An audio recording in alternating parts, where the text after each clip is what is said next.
Hey guys, my name is Nick Beliveau et aujourd'hui on va faire cette entrevue en français. Donc aujourd'hui avec moi j'ai Mélissa Chotola Vachon, j'allais dire chocolat. Mélissa Chotola Vachon, elle est une entrepreneure ici à ICMTL. Elle a un bac en environnement, une maîtrise en urbanisme et lance un projet pour le design d'expériences mémorables. Donc, Mélissa, merci de te joindre à nous et de me forcer à faire cette entrevue en français. Ah, tu me l'as à faire, hein? Donc, ouais, juste en intro, comme parle-nous un peu de toi, qu'est-ce qui t'a amené ici et un peu sur ton projet. Je suis une personne je suis Miss Projet, en fait. Miss Projet. Oui, je suis Miss Projet. J'ai toujours eu beaucoup de projets en tête, toujours avec une conscience de l'environnement. Donc, c'est pour ça que j'ai fait mes études en environnement. Puis, j'ai beaucoup voyagé. Puis, à travers tout ça, j'ai déjà parti comme des projets d'entreprise dans le voyage conscient. J'ai fait des erreurs. J'ai appris beaucoup de mes expériences entrepreneuriales du passé. Parce qu'en fait, c'est ça, j'ai fait un bac en environnement, ensuite une maîtrise en aménagement du territoire. J'ai travaillé pendant 1 an comme conseillère en aménagement au ministère des Affaires municipales. Après ta maîtrise? Après ma maîtrise. OK. Puis cette année-là, dans un bureau, dans un cubicule, pour moi, ça a été vraiment... Ben fun! C'était un sujet super intéressant que je faisais. Ça faisait vraiment le croisement entre mes deux terrains d'études, l'environnement et l'aménagement du territoire. Mais en fait, j'étais dans un cubicule, puis c'était pas moi. J'ai eu beaucoup de difficultés à juste garder le focus sur ce que j'étais en train de faire. Puis sur mon ordinateur, mes boss, ils n'auraient pas ça entendre ça après, mais bon, sur mon ordinateur, j'avais toujours comme un autre document dans lequel je mettais mes idées pour échapper un peu à ce que j'étais en train de faire, puis me concentrer sur toutes mes idées créatives. Suite à cette année-là où j'ai travaillé au ministère, j'aurais vraiment pu lancer ma carrière là-dessus, rester au ministère, mais je me suis rendu compte que j'aimais pas ça. Je suis partie en voyage en Europe pendant 3 mois, puis c'est vraiment dans mes expériences de voyage que pour moi, se sont faites les transitions dans ma vie, les moments où j'ai plus connecté à moi-même, puis à des choses vraiment basiques comme c'est quoi que j'aime. Genre, moi j'aime voyager, j'aime la nature, je m'intéresse beaucoup aux humains puis à leurs expériences, comment ils adoptent des nouveaux comportements, tout ce qui a un impact sur la qualité de vie des gens. C'est pour ça que j'ai étudié en environnement puis en urbanisme. Ma question, ça a toujours été comme comment je vais créer le plus grand impact dans la vie, puis c'est pour ça que je voulais travailler au ministère. Puis je me suis dit, en travaillant au ministère, je vais pouvoir avoir un impact sur la façon dont les décisions sont prises pour construire la ville, pour qu'elle soit plus, qu'on intègre plus l'environnement dans tout ça. Puis je me suis rendu compte au bout que le réel impact que moi je pouvais créer, c'était celui qui me ressemblait le plus. Puis de travailler dans un cubicule, c'est pas ça qui me ressemble le plus. Moi, je suis bien proche des gens, je suis bien... J'ai un impact quand je suis proche des gens puis quand je crée des expériences, pas quand j'écris derrière un bureau puis un laptop, là. Donc, suite à ton voyage, est-ce que parle-nous un peu de ton expérience entrepreneuriale d'abord. Tu as eu plein d'idées. Ouais. C'est quoi, donne-nous un exemple des projets que tu as lancés? J'ai souvent été dans des groupes aussi, là. J'aime beaucoup la collaboration. Donc, souvent, c'était créer ensemble. Donc, j'ai fait partie d'un collectif à Québec, par exemple, qui s'appelle le collectif Le Banc. On a pris des palettes de bois qu'on défaisait, on construisait des bancs, puis tout simple, puis on allait les mettre dans des espaces de la ville qui pouvaient être valorisés par juste l'aménagement d'un espace avec un banc, puis on observait qu'est-ce qui se passait dans ces espaces-là. Donc, c'était comme... l'aménagement de l'espace public, qu'est-ce que ça peut faire comme si les citoyens, on les laisse s'approprier.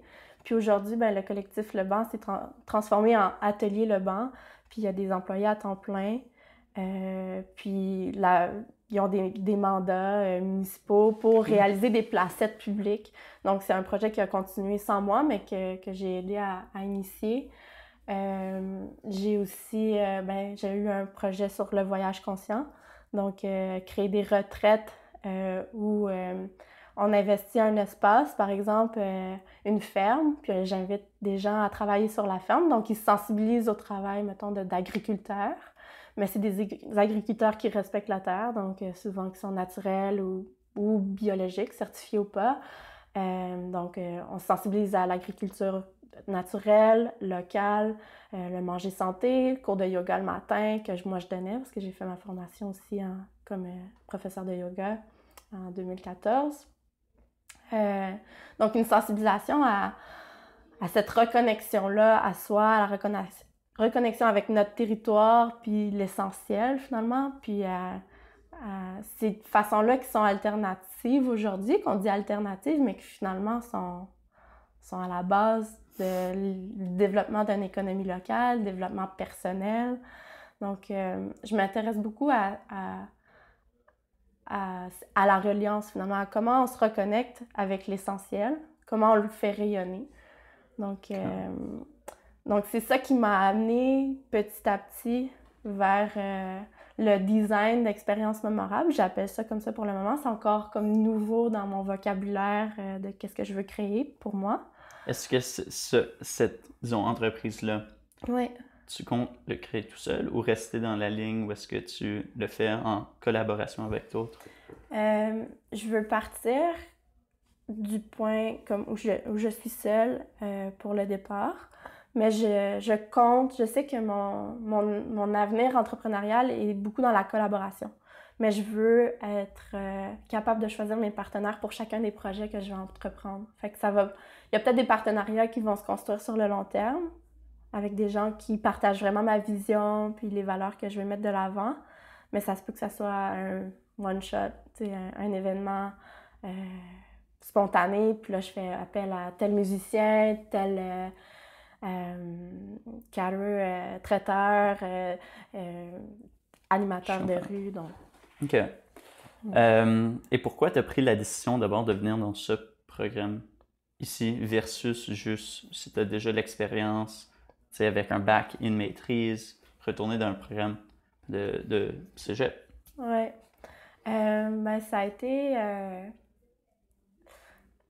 Ça tombait dans un moment quand même où j'ai réduit mon temps de travail où je travaille en ce moment.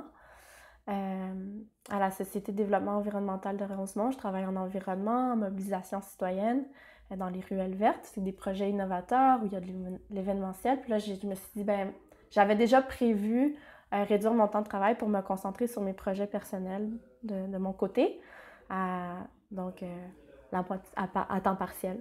Puis j'ai vu l'opportunité de ce programme-là comme une structure qui allait me permettre de mettre mon temps, justement, de structurer mon temps où je voulais donner ça, puis que ça allait m'obliger à venir, puis à être là, puis à travailler là-dessus. Donc, il allait avoir comme un lieu où j'allais dédier mon temps, puis tout ça. Puis aussi, le fait que ce soit pour les entreprises culturelles puis créatives qui m'a attirée parce que, en fait, j'ai fait le SAGE aussi, donc en lancement d'entreprise. Fait que j'ai ce diplôme-là aussi derrière moi, mais je vois beaucoup l'intérêt de faire en sorte que avant de partir une entreprise, là on est en pre-startup, on est en pré-démarrage d'entreprise, puis qu'on teste, avec les entrevues qu'on fait en ce moment, on teste beaucoup nos hypothèses, alors que d'écrire un plan d'affaires, pour moi, c'était trop rapide parce que j'avais pas testé, je savais pas si les gens allaient vraiment adhérer à ce que je voulais offrir, est-ce que ça, puis à comment je voulais leur parler. Fait que j'ai plein de petits tests à faire avant de vraiment lancer mon entreprise. Puis c'est ça que je trouvais d'intéressant avec ce qu'offre le programme ici. J'ai pas besoin d'écrire tout un plan. Je suis pas encore prête à écrire tout mon plan d'affaires parce que je sais déjà que je vais comme effacer la moitié des choses pour retravailler. Je vais avoir quelque chose, un modèle à faire super solide. Puis après ça, il n'y aura pas de problème. Ça va être facile d'écrire mon plan d'affaires. Puis je suis quelqu'un qui travaille fort, fait que ça me dérangera pas de le faire. Ça va être plus solide. Fait que c'est l'opportunité que je voyais avec ça. OK, donc là, au SAGE, j'imagine, il te montrait comment vraiment écrire le plan, c'est ça? Mm-hmm. qui est une Ouais, technique plus business, ben, old school un peu. ouais, Euh, c'est moins innovateur, je trouve.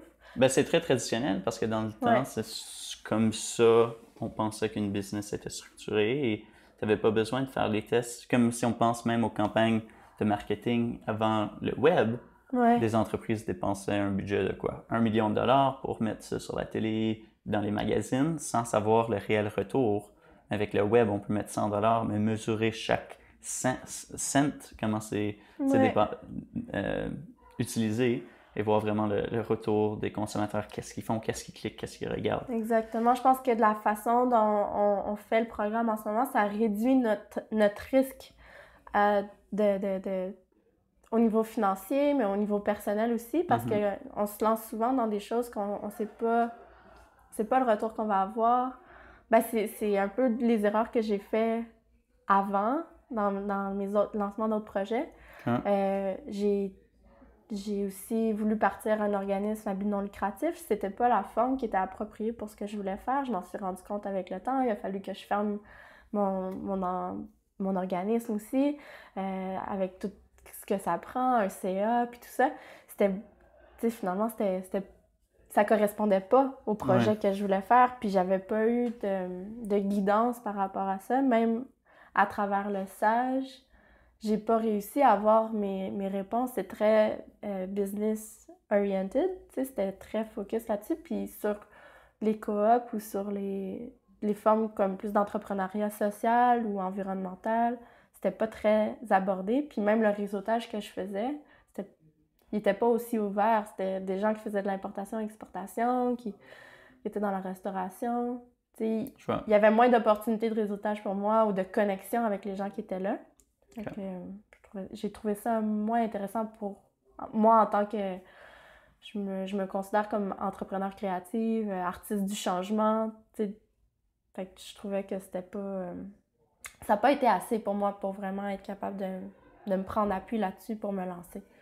OK, ça fait du sens. Et là, donc, étant dans ce programme-là, qu'est-ce que tu comptes accomplir d'ici les 6 mois et où est-ce que tu vois peut-être 1 an après la fin du programme? Ben pour le moment, à la fin des 6 mois, j'aimerais ça... Ben, je vois déjà des opportunités d'accomplir, d'avoir des contrats dans ce que je veux faire, dans le design d'expériences mémorables, c'est-à-dire créer des célébrations pour les gens qui créent du sens, qui ramènent vraiment à l'intention de ce qu'ils veulent créer. Peux-tu donner des exemples? Parce que quand on dit design d'expériences mémorables, je pense pour une personne à une autre, ça peut varier. Ouais. Donc, comment toi, tu le décris? Ben c'est sûr que ça peut être vraiment... Il faut que je le décrive parce que ça peut amener à plein d'idées, là, de potentiel. Ce que j'entends, en fait, par expérience mémorable, c'est quelque chose qui va imprégner la mémoire des gens. Donc, créer un événement qui va marquer des moments significatifs de la vie de quelqu'un. Ce que je veux souligner, c'est surtout les passages importants dans la vie. Je pense que notre société en a beaucoup besoin avec la religion qui a quitté aussi au Québec. On a de moins en moins de ces moments-là significatifs qui sont soulignés de façon marquante, tu sais. Donc, je transfère un peu tout ce que j'ai appris, ce que j'apprends présentement dans ma formation en travail rituel.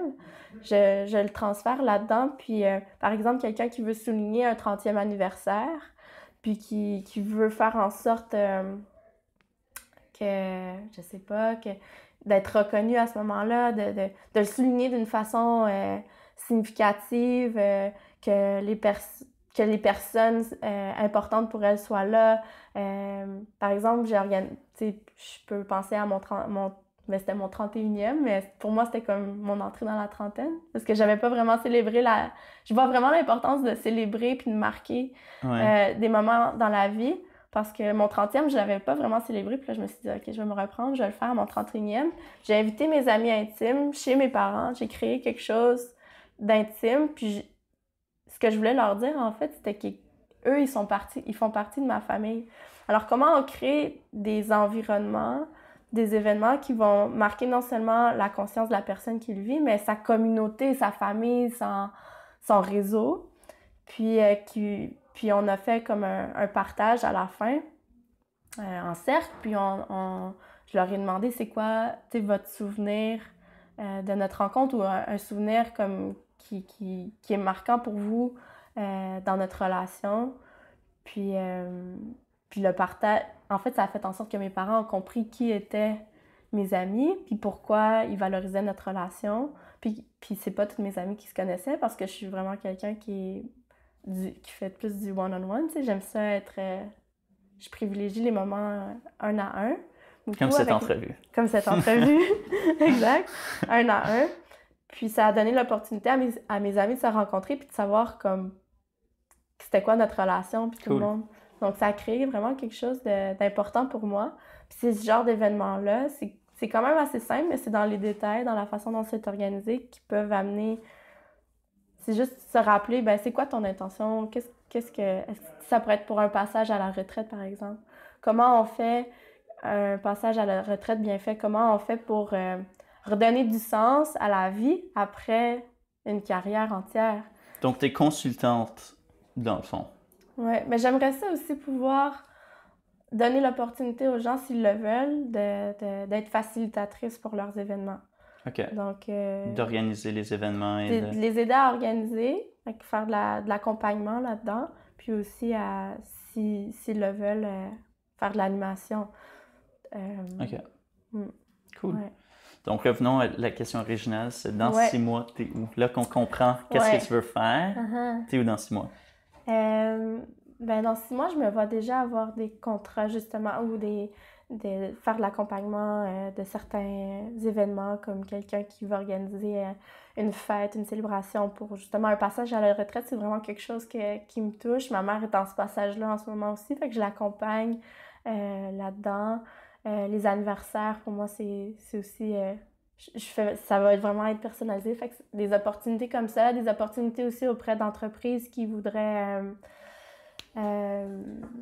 faire des festivals ou des forums pour le changement social ou tout ce qui est... en ce moment, je parle beaucoup avec le mouvement des artisans du changement, qui est un mouvement qui a été délaissé, mais un peu, mais qui se veut reprendre. On est beaucoup dans comment on repense à l'éducation, comment on repense à la médecine, puis à tout ça. Donc, j'aime comment amener les pratiques collaboratives là-dedans pour faire en sorte que chaque personne puisse amener son intelligence, puis que tout le monde ensemble, on crée quelque chose de significatif.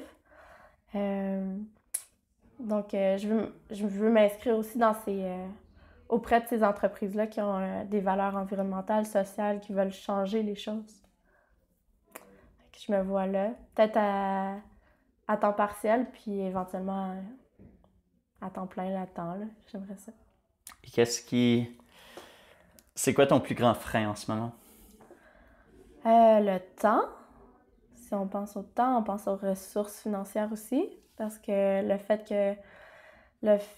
que je suis engagée ici dans ce programme-là, ben, c'est du temps que je libère pour moi, mais c'est du temps aussi où je suis pas payée parce que je travaille pas. Je travaille pour moi, mais en ce moment, ça ne donne pas encore de fruits, mais ça va je vois que ça va le faire bientôt. Mais sinon, il n'y a pas tant de freins que ça, à part... j'ai comme plein de contacts, un réseau vraiment d'acteurs de changement super... du monde vraiment génial autour de moi qui sont là, qui sont prêts aussi à participer puis à m'aider. Je suis vraiment chanceuse de faire partie de ce réseau de personnes-là.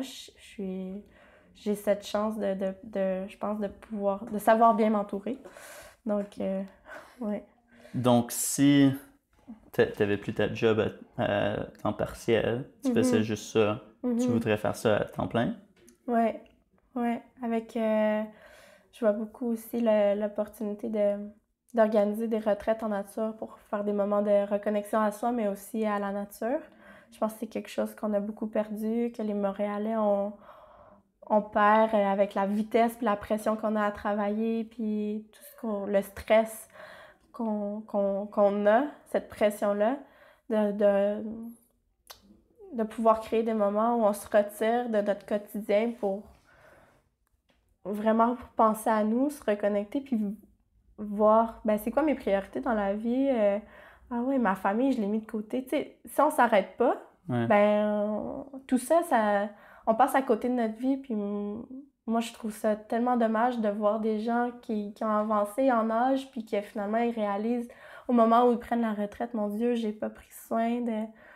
Je voulais me créer une famille, je l'ai pas faite, ou, tu sais, des choses importantes, ils ont pas eu le temps de refaire leur goal setting, ou, tu sais, de s'asseoir puis vraiment penser aux priorités qu'ils auraient dû avoir dans leur vie, puis qui ont des déceptions. On en a juste une vie à vivre en ce moment, là. Ouais. Donc, comment on fait en sorte que cette vie-là, elle soit pleinement vécue, puis qu'on reste passionné, inspiré, qu'on puisse inspirer les autres. Donc, c'est vraiment cette étincelle-là que je veux créer par ces moments de reconnexion-là. C'est quoi qui te nourrit? C'est quoi qui nourrit ta flamme? Qu'est-ce que tu es capable de faire quand quand tu reconnectes à cette source-là qui est en toi? On l'a tous. Mais avec la vitesse des choses qui se passent dans notre quotidien, on finit par l'oublier, puis on est là comme des zombies, mais comme réveillez-vous! C'est un peu ça que je veux faire, si on veut. Tu as l'air super passionné de ton projet et tu dis que tu as les ressources et le réseau pour le faire. Donc, je veux juste comprendre pourquoi comme demain matin, tu quittes pas ta job et tu fais ça à temps plein. Ben, j'aime quand même ma job. Je trouve ça me permet d'apprendre beaucoup tout ce qui est gestion de projet, implication aussi près des gens, parce que j'ai la chance de travailler avec comme des centaines de citoyens, en fait, puis de créer d'intervenir dans leur milieu de vie, qui sont leurs ruelles, en arrière de chez eux, puis de créer des opportunités pour eux de connecter, de créer du lien, créer de la beauté, des trucs qui, environnementalement parlant aussi, de créer du verdissement, puis qui ont une valeur dans notre société, mais que justement, on n'a tellement pas de temps. Puis moi, ben, je trouve que j'ai un poste quand même intéressant à ce niveau-là. C'est particulier. Il y a peu de personnes qui font ça, là, comme je suis chargée de projet éco-citoyen, je vais près des gens puis je leur demande ben, c'est quoi votre vision pour votre ruelle, puis qu'est-ce qu'on peut créer ensemble. C'est pas des gros budgets, hein, c'est tout petit, mais c'est quand même intéressant ce qu'on arrive à faire avec si peu. Puis toucher les gens avec leur créativité, puis créer des fêtes où il y a de l'art dans la ruelle, on innove, on peint le sol pour faire ralentir les voitures, on crée des milieux de vie sécurisants, puis on crée du lien entre les voisins. Je trouve. Mais c'est pas juste pour ça que je quitte pas. Je pense que j'ai envie de solidifier la base de ce que j'ai, comme de vraiment bien réfléchir pour me lancer, puis pas partir complètement. Je l'ai déjà fait. Je me suis déjà lancée dans le vide là, pour mon autre projet de voyage conscient. J'ai tourné la porte, j'ai fermé la porte de l'urbanisme puis de l'environnement, puis j'ai fait comme OK, je saute là-dedans, puis ça a été une super aventure, puis j'ai beaucoup appris, mais avec le temps, j'ai compris que pour moi, pour mon équilibre émotionnel, psychologique, financier, ma stabilité, il fallait que je fasse les choses plus tempérées, plus... c'est plus sage, c'est plus... j'ai maturé un peu là-dedans, puis... 31, ça fait ça. C'est ça, 31 ans, ça amène plus de maturité, puis en fait, c'est juste plus sécurisant. Ouais, mais je sais que c'est maintenant, ça s'en vient. Fait que je prends ça un pas à la fois, en fait. Ouais. Cool. Ouais. Ben, j'ai hâte, c'est tout qu'on a pour aujourd'hui, mais j'ai hâte de faire le suivi avec toi d'ici quelques mois, voir ta progression, faire un follow-up.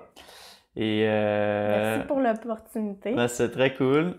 Merci tout le monde d'avoir regardé. Sorry if you didn't understand our French. Français québécois en plus, mais... yeah, well, it's not French from France. Anyways, thanks so much, and we'll see you next time.